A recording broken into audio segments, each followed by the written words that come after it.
तीन गुनाह कभी ना करना, ये तीन गुनाह तुम्हें तबाह कर देंगे, तुम्हारी नस्लों को उजाड़ के रख देंगे। ये तीन गुनाह तुम्हारे घरों को तबाही की दलदल में फंसा देंगे। जिस घर में रहने वाला शख्स ये तीन गुनाह करता हो, उस घर में रहमत के फरिश्ते नहीं आते, उस घर के रिज़्क में से बरकतें उठा ली जाती, उस घर को परेशानियों की दलदल में फंसा दिया जाता है। जिस घर में रहने वाला कोई भी शख्स ये तीन गुनाह बड़े शौक से करता हो, वो घर जल्द तबाह हो जाता है, खत्म हो जाता है। पूछा गया, हजरत आखिर वो कौन से तीन खतरनाक गुनाह हैं जो इंसान को तबाही की तरफ ले जाते हैं, जो इंसान को मुसीबतों की दलदल में फंसा देते हैं, जिन गुनाहों की वजह से घर में परेशानियां आती हैं, मुसीबतें आती हैं। हजरत सैयदना अलीजुल मुर्तजा शेर खुदा कर्रमल्लाहु वजहुल करीम ने फरमाया, घर में किया जाने वाला पहला गुनाह शैतान को खुश करना, रहमान को नाराज करना। वो शैतान जो इंसानी जान का दुश्मन है उसे खुश करना, और वो रब जो 70 माओं से भी बढ़ के मोहब्बत करने वाला है उसे नाराज करना, ये बहुत बड़ा गुनाह है। घर में कुरान मजीद की तिलावत के बजाय रोमांटिक नावल पढ़ना, ये बहुत बड़ा गुनाह है। जिस घर में किसी पर जुल्म किया जाता हो, जिस घर में किसी की आंखों से आंसू निकाले जाते हो, किसी को रुलाया जाता हो, किसी को तड़पाया जाता हो, किसी का दिल तोड़ा जाता हो, जिस घर में शराब नोशी की जाती हो,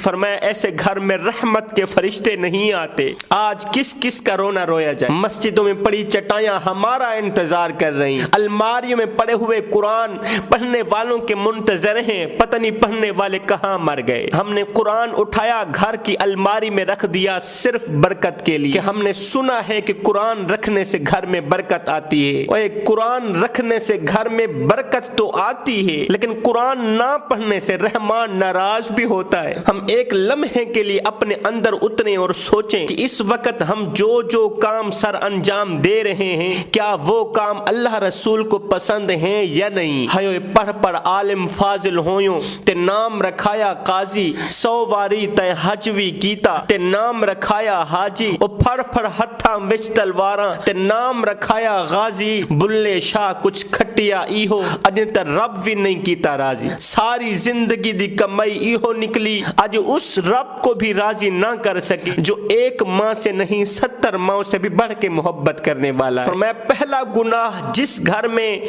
शैतान को राजी किया जाता हो, रहमान को नाराज किया जाता हो। दूसरा गुनाह जिस घर में शराब नोशी बड़े शौक से की जाती हो। ऐ नौजवान, हाथ जोड़ के अर्जी कर रहा हूँ, जिंदगी में कभी भूल करके भी शराब के करीब न जाना, मौत मंजूर करना, शराब के करीब न जाना। इसलिए कि हमारे बुजुर्ग फरमाते हैं, जो नौजवान शराब पीता है उसकी आंखों में से हया खत्म हो जाती है, उसकी आंखों में गैरत का कतरा नहीं होता, हया का कतरा नहीं होता। आज कोई भी माँ ये नहीं चाहती कि मेरे नौजवान बेटे की आंखों में हया ना हो, मेरे नौजवान बेटे के अंदर गैरत ना हो। हयो नादानो, अल्लाह ने हमें हजरत इंसान बनाकर भेजा था, हम तो कीड़ों से भी बदतर निकले। हमने वो काम शुरू कर दिए जिससे शैतान भी इंसान को देख के शर्माता है। खुदारा अपने इस चेहरे को इतना गंदा मत करना कि मरने के बाद अल्लाह को मुंह दिखाते हुए शर्म से तुम्हारा